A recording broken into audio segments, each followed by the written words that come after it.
Hola a todos, bienvenidos a este episodio especial de nuestro podcast sobre derecho laboral. En este capítulo vamos a hablar de un tema que nos puede tocar a cualquiera, cuando empezamos a trabajar o incluso en prácticas profesionales. Exacto, vamos a explicar la diferencia entre acoso y hostigamiento laboral, sus efectos, cómo identificarlos, cómo prevenirlos y qué puedes hacer si te pasa. Además vamos a ver un poco desde el punto de vista psicológico, lo haremos como si estuviéramos preparando un trabajo final en equipo con toda la información clara y útil que te pueda ayudar. Esta información la podemos ver en la Ley Federal de Trabajo, la Suprema Corte y protocolos oficiales, por lo que todos podemos revisarla y estar informados sobre estos temas que hablaremos. A continuación, Val nos hablará un poco sobre las definiciones y de dónde encontrarlo. Claro que sí. Según el artículo 3 bis de la Ley Federal del Trabajo, se detalla que hostigamiento es el ejercicio del poder en una relación de subordinación real, o sea, cuando el agresor es tu jefe o tiene un puesto superior. Se manifiesta en conductas verbales, físicas o ambas. Y acoso es una forma de violencia donde, aunque no siempre hay subordinación, hay abuso de poder que deja a la víctima en indefensión. Puede ser horizontal entre compañeros, vertical, ascendente o descendente y puede ocurrir dentro o fuera del trabajo si está relacionado. Desde la psicología, el acoso se conoce también como mobbing, una serie repetida de agresiones cuyo objetivo es intimidar, excluir, opacar, amedrentar o desgastar emocionalmente e intelectualmente a la víctima. Entonces, ¿la gran diferencia es jerárquica? Efectivamente, el hostigamiento casi siempre viene de arriba hacia abajo. El acoso es más amplio y puede venir de un compañero del mismo nivel. Se preguntarán cuáles son los efectos en las víctimas y en la empresa, ¿no? Vamos a la fuente de los efectos que causa el acoso y el hostigamiento de manera perjudicial. En las víctimas, el hostigamiento se ve en el desgaste físico, en el desgaste intelectual, estrés crónico, ansiedad, nerviosismo, desmotivación. Si el acoso se vuelve prolongado, esto puede ocasionar depresión, estrés postraumático, angustia emocional, síndrome de burnout, baja autoestima, problemas de sueño, trastornos cardiovasculares, dermatológicos y en casos graves, abuso de sustancias para aguantar todo ese sufrimiento. En la empresa es un desastre total, provocando baja productividad, autoausentismo, rotación constante de personal, clima laboral tóxico, daño a la imagen de la empresa y procedimientos legales caros. Y económicamente, ¿en la empresa cómo afecta? El patrón puede recibir multas de 250 a 5,000 UMAS, es decir, hasta más de 400,000 pesos si comete, tolera o permite estos actos. Por eso decimos que el acoso o el hostigamiento no solo destruye a la persona, también destruye a la empresa. ¿Cómo sabemos si estamos viviendo esto? La Suprema Corte de Justicia de la Nación establece varios elementos que nos pueden ayudar a identificarlos. La primera es la intención de intimidar, opacar o consumir emocionalmente a la víctima. Ocurre entre compañeros o con superiores. Es sistemático, quiere decir que es una serie de conductas, no un hecho aislado. Y por último, genera daño real que se puede probar con peritos en psicología. En el caso de acoso o hostigamiento sexual, las conductas más comunes son comentarios, burlas o preguntas sobre tu vida sexual o apariencia, piropos no deseados, miradas morbosas, gestos sugestivos, silbidos, mensajes, correos o llamadas de contenido sexual, presión para favores sexuales a cambio de calificaciones, ascensos o para no tener problemas. Esto se ve ya en una jerarquización y sobre todo amenazas y rechazas las invitaciones. Importante, si te sientes humillada, intimidada o con miedo constante en tu trabajo, eso es una señal roja. Un solo incidente no es acoso, pero si se repite y afecta a tu salud tanto física como mental, sí lo es. Nos surge la pregunta, ¿cómo lo podemos prevenir?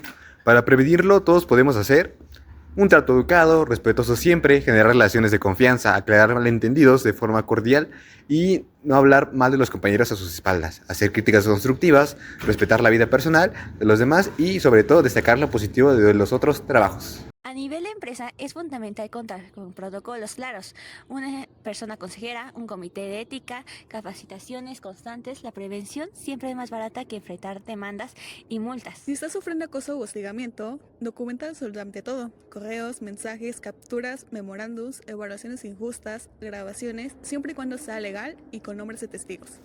Acude a la Profedet, es gratuita y especializada. En casos graves, presenta denuncia penal en la Fiscalía de Delitos Sexuales o de Género. Recuerda que tienes derecho a renunciar sin responsabilidad y exigir indemnización completa. Y sobre todo, Busca apoyo psicológico, no lo cargues sola. Ahora vamos a explicar con claridad cómo se sanciona esto, dependiendo si trabajas en una empresa privada o en el sector público. Esto es muy importante porque las consecuencias cambian según el ámbito. En el ámbito privado, la principal ley que aplica es la Ley Federal del Trabajo. El patrón tiene una responsabilidad muy grande.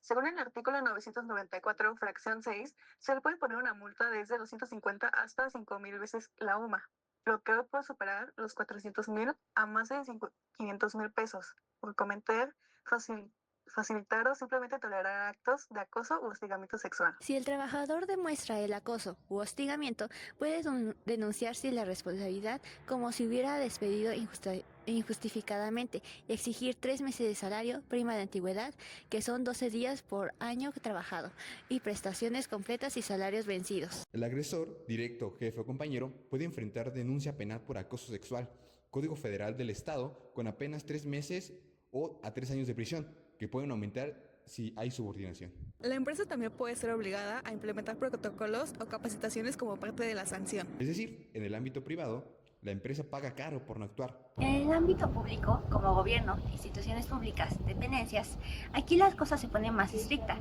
porque se maneja recursos públicos y hay mayor obligación de transparencia.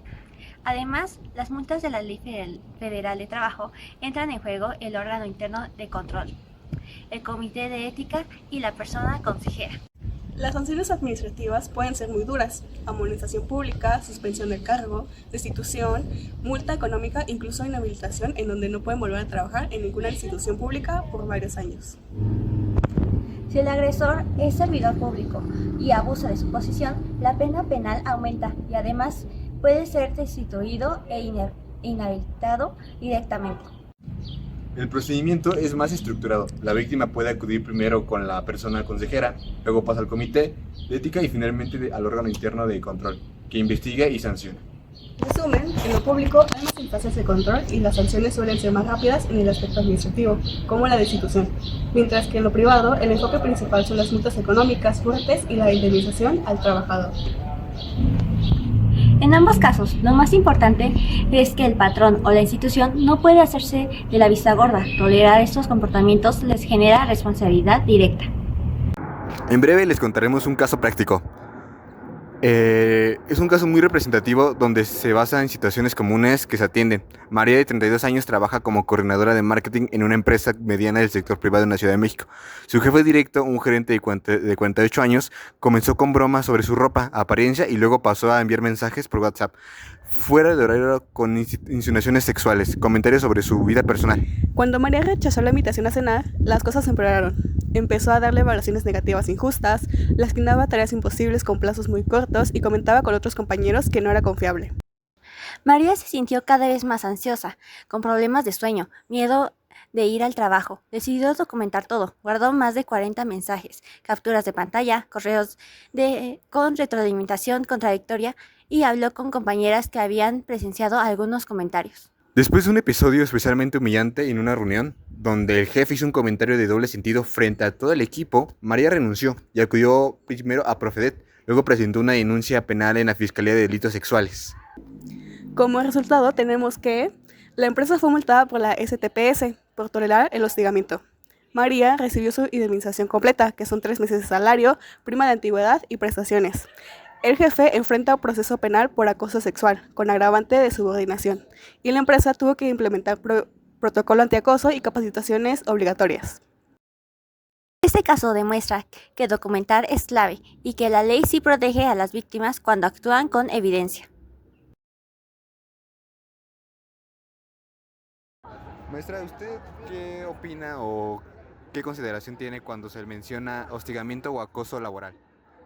Los dos son constructos diferentes. El hostigamiento es cuando una persona tiene conductas desadaptativas. Desadaptativo quiere decir estar molestando, es un comportamiento, se podría decir tóxico, hacia una persona. El estar hostigando su actuar, el estar hostigando su manera de trabajar, el estar hostigando su manera de vestir, para lograr que esa persona tenga resultados no esperados dentro de la empresa. Acoso. El acoso es un trastorno, se puede decir que es acoso laboral como el mobbing, son también conductas desadaptativas, pero ya el acoso va más allá. El acoso ya es una conducta que puede ser, como te lo mencionaba, un trastorno que lacera ya la vida psicológica y hasta física de la persona. Ambos son violencias, son tipo de violencias psicológicas, pero el hostigamiento es una manera de cómo puedes interferir en el desempeño de una persona que está trabajando bien en una organización. Y el acoso es cuando ya pierdes esta capacidad de que lo estás tomando más allá de lo personal. Estás obsesionándote con una persona que le estás generando ya no nada más el daño dentro de la empresa, sino un daño psicológico, físico, y hasta un momento dado puede llegar a suicidarse, porque el mobbing provoca eso, el acoso laboral. Mobbing es acoso laboral. Con base en esto, ¿qué repercusiones cree que tenga estas actitudes dentro de la empresa?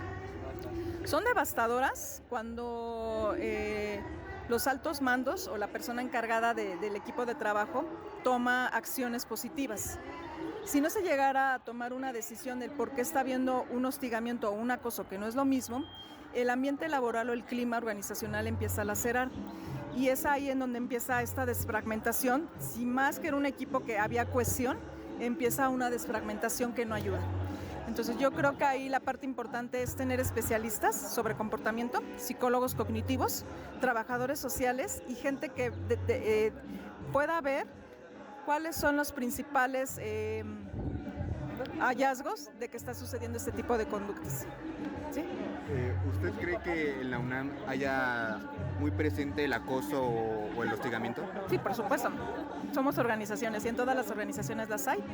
Lo que tiene la universidad es que ahorita, gracias a la pandemia, se le está dando más enfoque a lo que es la salud mental, el bienestar.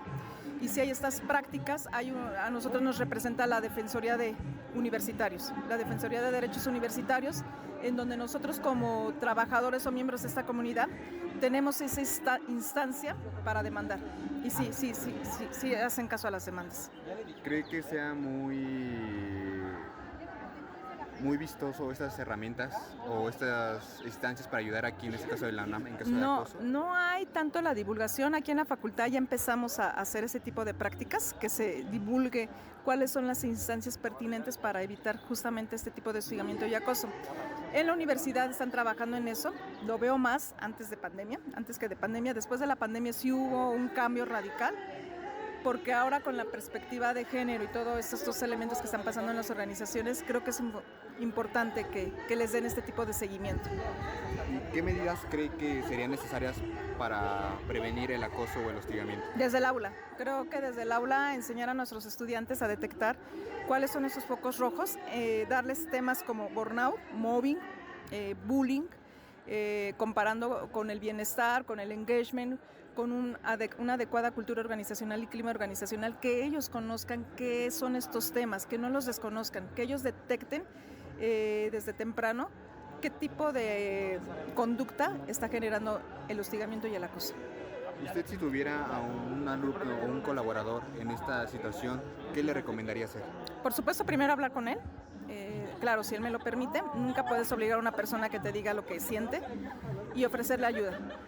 No soy psicóloga, pero sí conozco los principales recursos en donde yo pueda llevar a mi colaborador y estar al pendiente de él. No minimizarlo, no exhibirlo, no hacerlo sentir mal, sino darle un acompañamiento para que él pueda sentirse más seguro.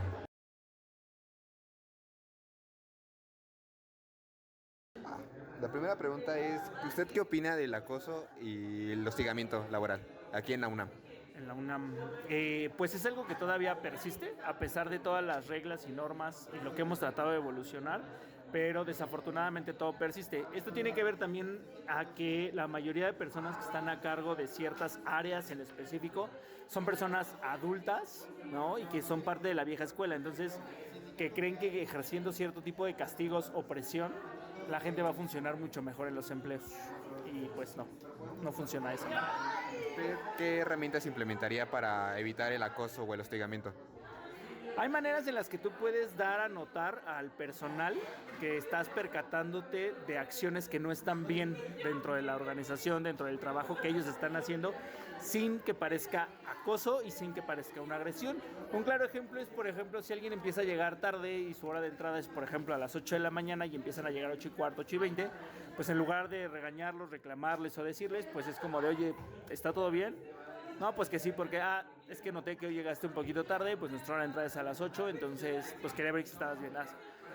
Ya le llamaste la atención de una manera positiva, sin ser agresivo, sin estar reprimiendo, sin castigar, pero la persona ya se dio cuenta, ¿no? ¿Qué es lo que pasa cuando las acciones no tienen una sanción dentro de la organización? Pues empiezan a repetirse, ¿no? Entonces, por ejemplo, en el ejemplo que les doy, si alguien ya llegó tarde una vez y nadie le dijo nada, pues sabrá que si llega tarde no va a pasar absolutamente nada, ¿no? ¿Usted cree que nuestro sistema penal sea lo suficientemente apto como para atender estos casos? No creo que estén preparados para tocar este caso en particular, este tema o cualquier otro tema en general, ¿no? Tiene que ver más con una cuestión de la corrupción, ¿no? De estas lagunas que hay dentro de la ley, que también no sabes hasta dónde proteger o dónde no proteger al trabajador, ¿no? Si ya te metes con temas del sindicato, eso pues todavía más complicado aún, ¿no? Porque finalmente estos grupos ya no son como para la protección de los trabajadores, sino que de repente empiezan a justificar cosas negativas que ellos puedan hacer. Entonces, el sistema penal no está preparado en México para tocar este tema del acoso laboral. Insisto, por todas las lagunas que hay dentro de la ley, o sea, que se pueda tocar de una manera transparente sería difícil. Y por último, ¿qué consejo le daría a una persona que está en ese tipo de situación? Que está sufriendo acoso laboral, pues lo primero es que se informen bien con respecto a la ley, que se amparen y que no se dejen. Muchas veces estamos intimidados por el tema de que pues no queremos perder el trabajo, ¿no? A lo mejor por necesidad, pero es importante que el ser humano empiece a recobrar un poquito el tema de la dignidad, ¿no? Entonces, que no se dejen, que sí traten de avalar y de argumentar bien jurídicamente el problema que tengan, que documenten todo, mensajes, llamadas, actos, que haya testigos, porque eso les va a facilitar mucho en cuestión de algún procedimiento que tengan que hacer, pues justificar qué es lo que está pasando dentro de la organización, ¿no?